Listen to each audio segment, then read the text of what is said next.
ბეპრეცედენტო კამათი თეთრ სახლში, რომელმაც ხადი გახადა ვინ მშვიდობის მხარეს და ვინ ომის.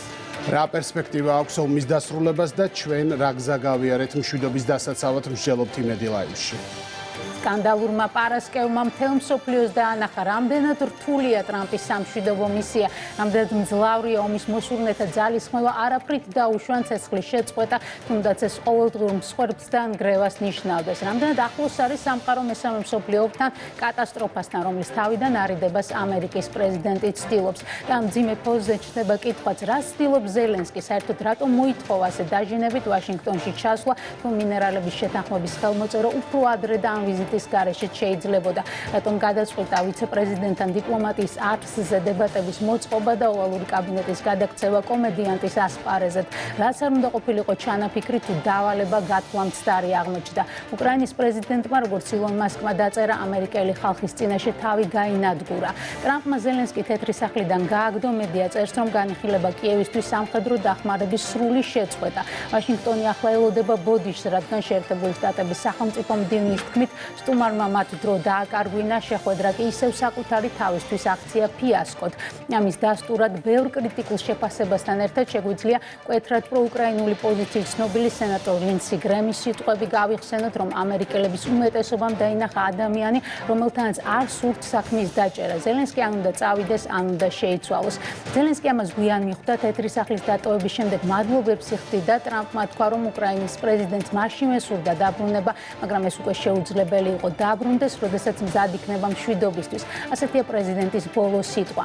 ამ საკითხზე კი ყველაზე საყურადღებო იყო ფრაგმენტი მარკო რუბიოს ინტერვიუდან CNN-თან. სახელმწიფო მდივანს ჰქონდა მკაფიო კითხვა, რა არის ევროპის გეგმა ომის დასასრულებლად. ომი გაგრძელდება კიდევ ერთი წელი და დასუსტებული რუსეთი თავად შეგვეხვეწება მშვიდობას. რომელი ევროპული ქვეყნის საგარეო საქმეთა მინისტრისგან მიიღო ეს პასუხი, რუბიომ არ დაასახელა, თუმცა აღნიშნა, რომ მისი აზრით ეს იქნება მკვლელობის და განადგურების კიდევ ერთი წელიწადი. მშვიდობისკენ მიმავალი გზა თეთრ სახლზე გადის, რომლის კარიდან გასვლისკენ ვოლოდიმირ ზელენსკის 48 საათის წინ მიუთითეს. ახლა ყველაზე აქტუალურია, ვინ არის მზად მშვიდობისთვის. ჩვენ ვნახეთ ბევრი გამომხნევებელი პოსტი ევროპიდან, მაგრამ ყველაზე კარგად სწორედ ევროპელმა ლიდერებმა იციან, რომ შტატების გარეშე მშვიდობის გარანტიებს რეალური შედეგი ვერ ექნება.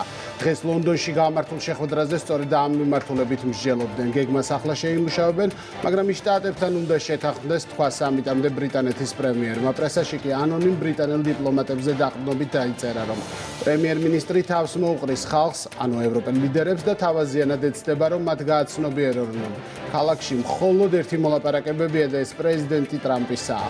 შეხვედრას ლონდონში შეხვედრის დასრულების შემდეგ ბრიტანეთის პრემიერმა 4 პუნქტიანი გეგმა წარმოადგინა, სადაც საუბარია უკრაინისთვის სამხედრო დახმარებაზე, მოლაპარაკებებზე, უკრაინის დაცვაზე, მაგრამ თქვა მთავარი.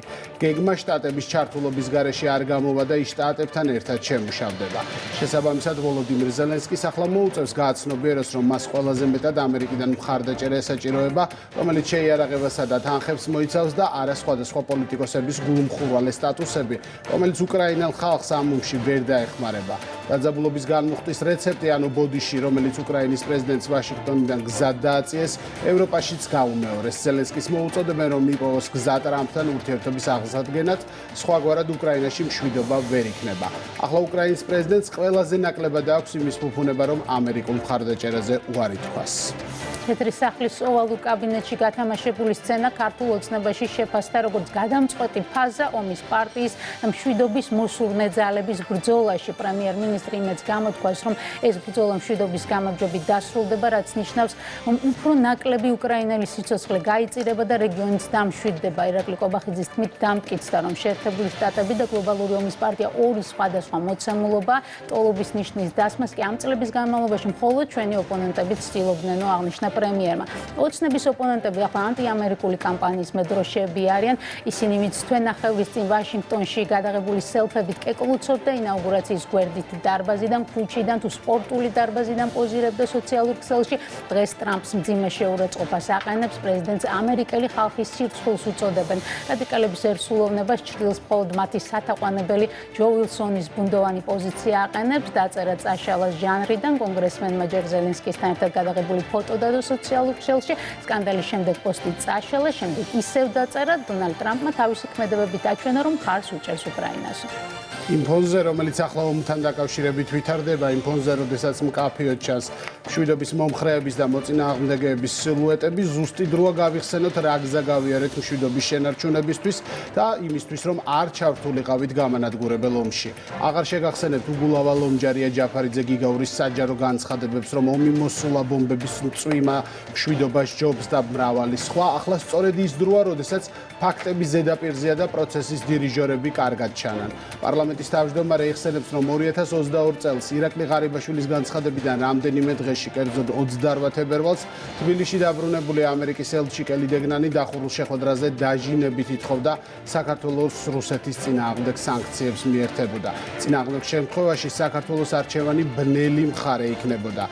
თუკი მაშინდელ ბიძინა ივანიშვილის შარშანდელ უпростоრად ბიძინა ივანიშვილის ინტერვიუსაც გავიხსენებთ, სადაც ის იხსენებს პრემიერ ღარიბაშვილის მონაყოლს, რომ ერთ-ერთი ქვეყნის მაღალი თანამდებობის პირდაპირ ითხოვდა საქართველოს ომში ჩართვას, რთული გამოსაცნობი არ უნდა იყოს, ვინ შეიძლება ყოფილიყო ის.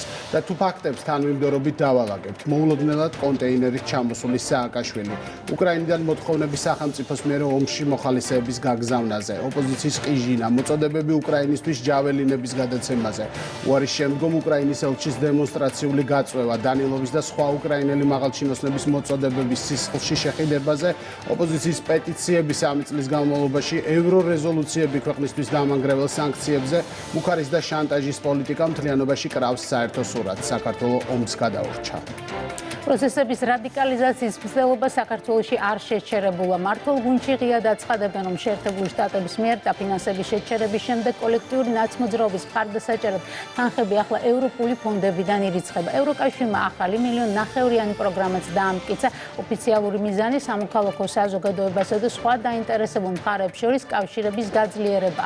პავლო ჰერჩინსკიმ განმარტა, რომ სწორედ USAID-ის დაფინანსების შეჩერების გამო გადაწყდა არასამთავრობოების დახმარება, რადგან ეს ორგანიზაციები უკიდურესად ღირებულ საქმეს აკეთებენ. როგორც არ უნდა იყოს შეფუთული ეს პროგრამები, ისტორია გვასწავლის, რომ ისინი ბოროტი განზრახოთ, ძალადობრივი და ქვეყნისთვის დამღუპველი პროცესების მხარდასაჭერად იქმნებაო, ასე განმარტეს სიახლე საპარლამენტო უმრავლესობაში.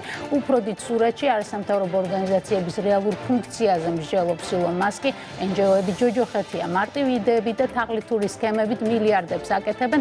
ეს ყველა დროის ყველაზე დიდი თაღლითური სქემაა სოროსმა არასამთავრობო ორგანიზაციების ფულის დაზგად აქცია. ჩვენ აუდიტს ჩავატარებთ ამერიკის მთავრობის ეფექტურობის დეპარტამენტის ხელმძღვანელმა.